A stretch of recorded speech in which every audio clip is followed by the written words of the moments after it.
Shalom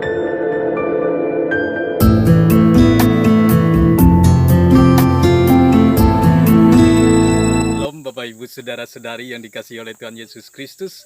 Saya sekarang berada di sebuah ladang jemaat, di mana suasana ladang terasa lebih aman, terasa lebih nyaman, jauh dari hiruk pikuk kesibukan dan jauh dari pertemuan. Ini sangat cocok untuk kita melaksanakan physical distancing kita.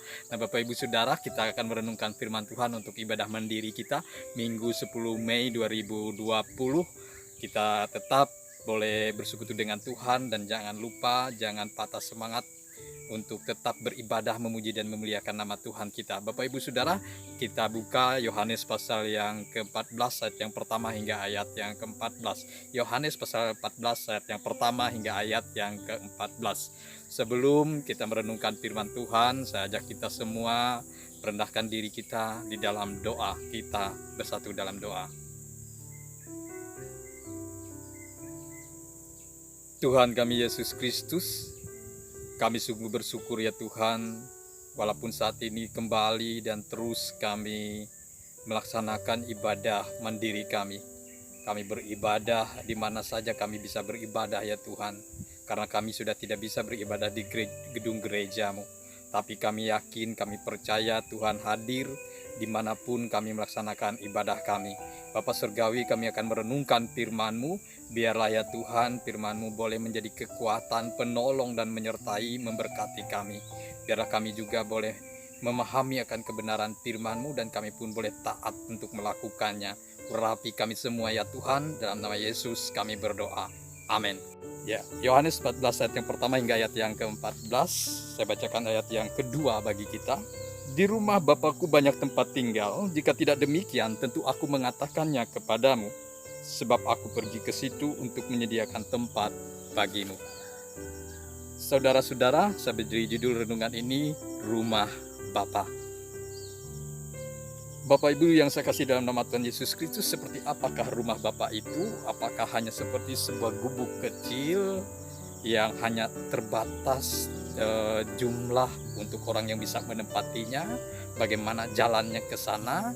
Ataukah melalui jalan yang mudah? Ataukah melalui jalan yang sempit? Kita belajar akan firman Tuhan saat ini. Jangan sampai kita salah informasi, salah memahami tentang rumah Bapa. Karena rumah Bapa ini secara sederhana saya mau sampaikan adalah surga itu sendiri. Nah Bapak Ibu Saudara-saudari yang saya kasih dalam nama Tuhan Yesus, seperti apakah rumah Bapa? Mari kita belajar dengan baik. Ya, beberapa tahun yang lalu sahabat saya ingin membeli sebuah rumah, ya, melalui sebuah agen properti. Dia membeli karena brosur promosi dari rumah tersebut begitu indah, megah, dan rumah tersebut harganya terjangkau. Terlebih lagi aksesnya, jalannya sangat mudah karena terletak di tempat yang strategis. Tapi alangkah kecewa sahabat saya ini Bapak Ibu Saudara, setelah dia berdiam di rumah tersebut dan suatu saat dia memasang sebuah figura di pintu rumahnya, dia memukul pintu rumahnya, dinding rumahnya, dan rupanya material itu adalah hanya terdiri dari tanah. Ya, bayangkan ambruklah, jebollah pintu dinding rumahnya dan dia sangat kecewa. Nah Bapak Ibu Saudara, jangan sampai kita salah mengenai pemahaman tentang suatu keadaan, terlebih rumah, apalagi rumah Bapa. Bapak Ibu, kita belajar apa yang dikatakan Tuhan Yesus mengenai rumah Bapa. Yang pertama Bapak Ibu Saudara, Tuhan Yesus mengatakan ayat yang kedua, di rumah Bapakku banyak tempat tinggal. Ya. Yang pertama, Yesus mengatakan, di rumah Bapakku banyak tempat tinggal. Kalau biasanya orang promosi rumah, ayo buruan, stok terbatas akan segera habis. Nah Yesus mengatakan di rumah Bapakku banyak tempat tinggal. Jadi Tuhan Yesus mau supaya kita tidak khawatir, tidak takut kehabisan stok. Di rumah Bapa itu tersedia dan cukup untuk semua orang yang mau percaya kepada nama Tuhan.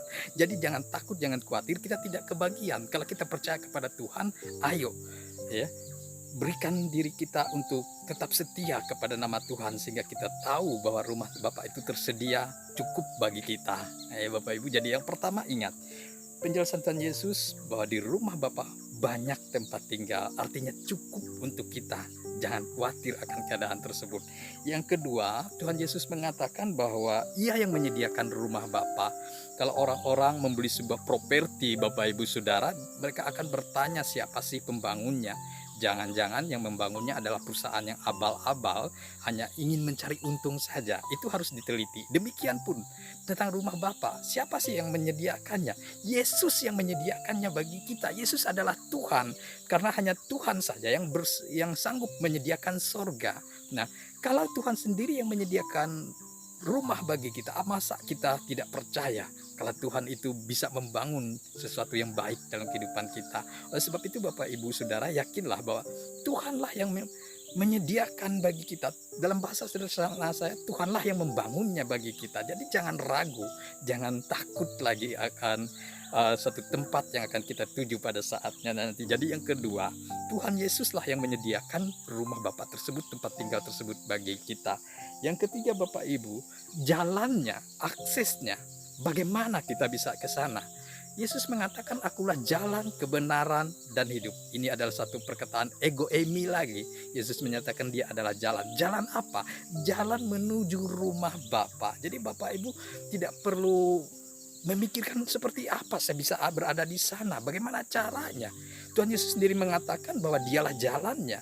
Di luar dia tidak ada yang bisa berada di sana. Oleh sebab itu Bapak Ibu Saudara, bersyukur kalau kita percaya kepada nama Tuhan Yesus, karena Tuhan Yesus adalah jalan yang akan menghantarkan kita untuk berada di rumah Bapa. Dialah satu-satunya jalan untuk kita ke sana, dan itu adalah sebuah kebenaran. Artinya perkataan itu tidak berdusta, tidak membohongi kita. Itu bukan promosi saja Bapak Ibu, tapi itu adalah sebuah kebenaran yang membawa kita kepada sebuah kehidupan. Akulah jalan, kebenaran, dan hidup.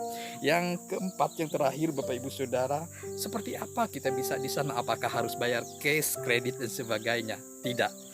Tuhan Yesus mengatakan dalam firman-Nya, kita hanya perlu untuk percaya kepada Dia. Barang siapa percaya kepada Tuhan Yesus, itu percaya kepada Allah Bapa, percaya kepada Tuhan. Artinya Yesus adalah Tuhan, Tuhan sendiri adalah Yesus itu sendiri. Siapa yang percaya, ia akan berada di rumah Bapa. Tidak perlu membayar, hanya harus percaya.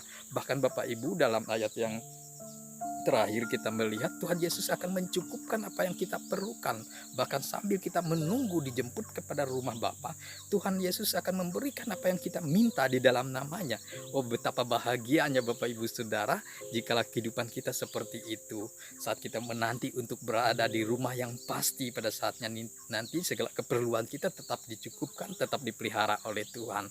Nah Bapak Ibu Saudara-saudari yang saya kasih dalam nama Tuhan Yesus Kristus, mari kita belajar saat ini untuk kita tetap setia kepada nama Tuhan, dan biarlah hidup kita selalu memuji dan menyembah nama Tuhan. Ingat, jangan sampai kita salah informasi tentang rumah Bapa. Kita harus mengerti apa 4 hal yang dikatakan Tuhan Yesus. Di rumah Bapa banyak tempat tinggal. Gak perlu saudara khawatir, gak perlu saudara takut kehabisan stok dan sebagainya. Yang kedua, Tuhan Yesus sendiri yang membangun surga. Tuhan Yesus sendiri yang membangun rumah Bapa. Jadi kita percaya bahwa materialnya bagus, di sana itu indah dan luar biasa. Yang ketiga, Yesus adalah jalannya, tidak ada jalan yang lain. Maka tetap percaya Tuhan, jangan berpindah dari iman kita. Yang keempat, yang terakhir, Tuhan akan mencukupkan keperluan kita yang kita minta di dalam namanya. Bahkan sembari kita dijemput oleh Tuhan menuju rumah Bapa. Haleluya. Tuhan Yesus menyertai dan memberkati kita Bapak Ibu. Biarlah kita suatu saat benar-benar berada di rumah Bapa oleh iman dan kepercayaan kita. Selamat hari Minggu. Tuhan Yesus memberkati. Salam.